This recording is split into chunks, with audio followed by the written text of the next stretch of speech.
It's insane. আমাদের এটি লক্ষ্য করবার বিষয় যে আমরা একটি ইম্পার্সোনাল প্রোনাউন ব্যবহার করেছি। বলা হচ্ছে ইটস ইনসেইন, কোনো পার্সনের জন্য ব্যবহার করছি না। বিষয়টি ইনসেইন, হি ইজ ইনসেইন না, শি ইজ ইনসেইন না, বলা হচ্ছে it's insane. Next sentence, according to the experts, বিশেষজ্ঞদের মতে। অ্যাকর্ডিং টু মানে হলো মতে, তার মানে আমরা বলতে পারি বিশেষজ্ঞদের অনুযায়ী, অনেকে অনুবাদ করেন অনুযায়ী। বিশেষজ্ঞদের মতে, কমা,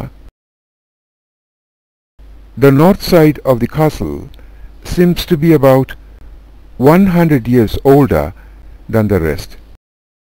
The north side, উত্তর পাশ, of the castle, প্রাসাদের, the north side of the castle, প্রাসাদের উত্তর পাশ, উত্তর অংশ, seems to be, মনে হয়, seems to be about 100 years older than the rest. অন্যান্য অংশ থেকে প্রাসাদের উত্তরাংশ, উত্তর অংশ, এ দুটি যুক্ত করলে, সন্ধি করলে আমরা পাবো উত্তরাংশ।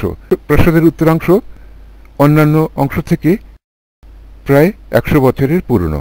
তার মানে বিশেষজ্ঞদের মতে প্রাসাদের উত্তরাংশ প্রাসাদের অন্যান্য অংশ থেকে 100 বছরের পুরনো। He seems older than he is. He seems older, তাকে দেখে মনে হয়, সে তার দেখে যতটুকু মনে হচ্ছে তার থেকে তার বয়স বেশি। দেন বলা হয়েছে দেন হি ইজ। এখানে একটি জিনিস বলা হয়নি, দেন হি ইজ ওল্ড, এটি বলা হয় না। He seems to be older বলা যাবে না, হি সিমস ওল্ডার বলতে হবে, হি সিমস ওল্ডার বলতে হবে, হি সিমস ওল্ডার বলতে হবে।